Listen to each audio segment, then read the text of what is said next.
Hello guys, welcome to Ammu kitchen. நம்ம இன்றைக்கி இந்த கிச்சனில் சாஃப்டான சப்பாத்தி எப்படி செய்ய பார்க்க போகிறோம்.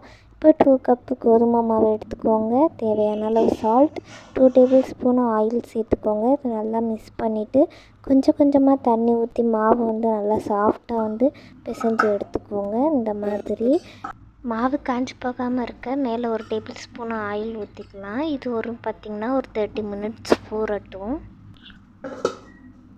இதுக்கு நடுவில் நம்ம கோகோனட் சட்னி எப்படி செய்யலாம் பார்க்க போகிறோம். பொரியலை, தேங்காய்ச்சல், பச்சை மிளகா, கருவேப்பிலை, பூண்டு இதெல்லாம் சேர்த்து அரைச்சி எடுத்துக்கலாம்.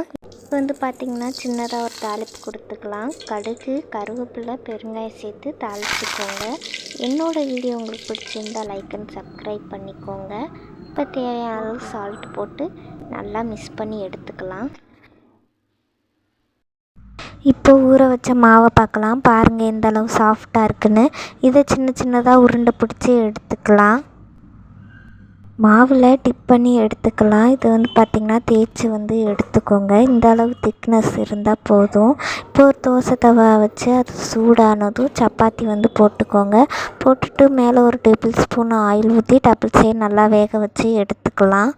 சப்பாத்தி எந்த அளவு சாஃப்டாக இருக்குன்னு பாருங்கள். அவ்வளோதான். கோகோனட் சட்னியோடு சேவ் பண்ணுங்கள். தேங்க்யூ ஃபார் வாட்சிங்.